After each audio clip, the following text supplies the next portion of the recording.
What is personalized medicine? Personalized medicine, much like the name suggests, is a targeted diagnostic tool used by doctors to tailor medical treatment to individual patients. The National Institutes of Health define personalized medicine as an emerging approach for disease treatment and prevention that takes into account individual variability in genes, environment, and lifestyle of each person. Using a person's unique molecular and genetic makeup, doctors are able to determine an individual's susceptibility to certain diseases. This research into an individual's genome is able to predict which medical treatments against such diseases will be safe and effective. This may not only minimize harmful side effects and ensure more successful outcomes for the patients, but can also contain costs that are associated with a trial and error approach, saving both the patient and the taxpayer money. So when is personalized medicine used? Today, personalized medicine is used in the prevention, diagnosis, prognosis, treatment and management of many diseases. In the diagnosis and intervention of disease, personalized medicine incorporates genotyping to tailor treatments unique to your health condition. After obtaining your DNA sequence, doctors and scientists are able to determine genetic variations and abnormalities that cause or predispose you to certain diseases. Your genomic information can also be used to inform lifestyle choices and treatments to delay or prevent disease pathogenesis. Your genetic makeup is also useful in the development of treatment plans. Pharmacogenomics is the use of the human genome to develop drug prescriptions exclusive to an individual. As individuals can respond differently to drugs and at different dosages, personalized medicine provides a more effective method of treatment that can reduce side effects and other drug complications. Specific diseases that have increasingly incorporated personalized medicine include cancer. Cancer genomics is the application of personalized medicine to the research and treatment of cancer. This is a significant development in health as many cancers have genetic diversity. Through personalized medicine, drugs and treatments can be targeted to specific genetic profiles, increasing the efficacy of treatment. Currently, personalised medicine is being used to tailor therapies to individuals, develop agents that are targeted to patient groups that do not respond to medication as intended, predict risk, and reduce drug toxicity.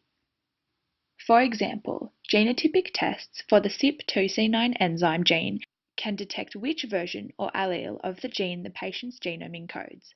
From this, doctors can appropriately dose drugs metabolized by this enzyme, such as warfarin, depending on whether the patient is a poor, intermediate, or fast metabolizer. This reduces the risk of toxicity and side effects. The field of personalised medicine is developing very quickly, and DNA sequencing is set to get easier and cheaper for you and your family over the next 10 years. Recently, a device called the DNA chip was invented, which is a USB-sized device that can test for specific genes with only a small sample of blood from the patient. Information from this sample can then be used to determine the best way to treat your illness. This technique is already being used in research for breast cancer.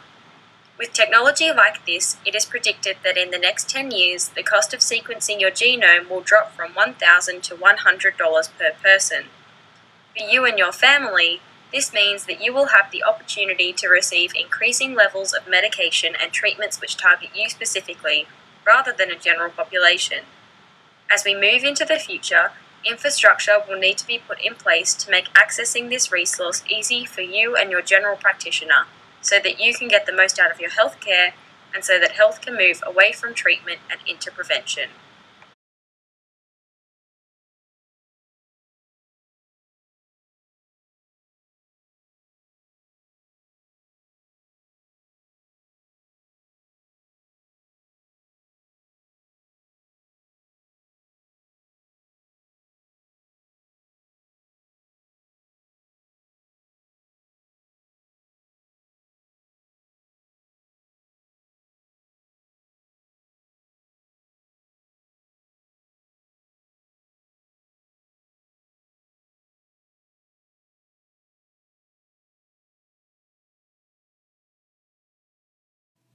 Initially, we chose to do a video on diabetes, as it is a topic which involves genetics and it interests all the members of our group. We were planning to do this directed to uni students. However, after a period of research, we decided that the topic did not have sufficient genetics components. We then discussed as a group on other possible topics and decided that the topic of personalised medicine fit everyone's interests and the assessment outcome. My role was to define and explain personalised medicine from a general perspective directed to Australian general public. Further, I turned my research into a speech and a video on movely.com in the style of an informational notice to the Australian public, which had to be both factual and interesting. Personally, one challenge I faced was time management due to the other uni commitments and exams.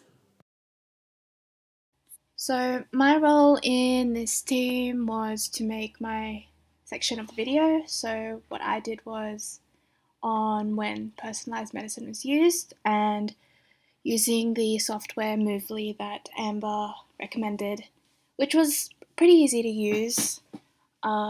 I just did that at home by myself with an audio recording over the top of that, and then using Rhyll's technique of using the screen recording, I screen recorded the video that I made on Movely since it was quite difficult to download and upload to YouTube.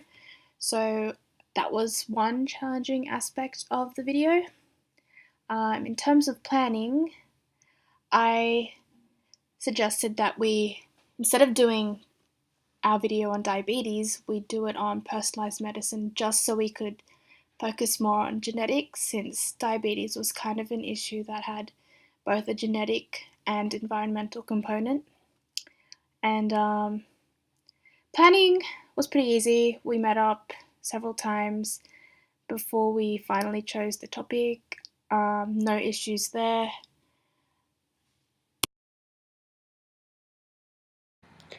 As a group assignment, this was a very manageable assessment task. Having split up the topic sections into 4 parts, this meant each team member was given the chance to contribute research and understand the topic, personalised medicine. As a note for future assessment tasks, it could be helpful to have a group discussion as to what topic and target audience we choose, as to agree on an appropriate topic as soon as possible. Over the course of the semester, all team members worked well together and complemented each other's strengths. Several meetings and online group discussions allowed us to be on the same page and keep up to date with the progress of the assignment. This helped gauge what was left to do and how these tasks could be delegated amongst the 4 team members. The use of a private Google Doc allowed us to collate our research and information and ensure there was a logical flow and similarity between all 4 sections. This was a useful tool in communication, and I would definitely consider using it again in future assessment tasks. My role within this group assessment was to research and create an animation on the future of personalised medicine and to edit the entire animation once we had all of the parts completed. I offered to do the editing as I have a background in it, and I thought it would be quicker for myself and less stressful than if another team member had done it. Our group worked well together, and despite a few technical difficulties with audio recordings, which were encountered when putting the reflections into the animation, we managed to work calmly and submit a project we were happy with. If I were to do this assignment again, I would probably schedule an extra face-to-face meeting at the end to make sure that all the group members were happy with the final product, and so that we could all contribute to the editing if there were any problems. Overall, I was content with the way we conducted ourselves throughout this project, and I thought our communication via Facebook and a Google Doc worked very well for us.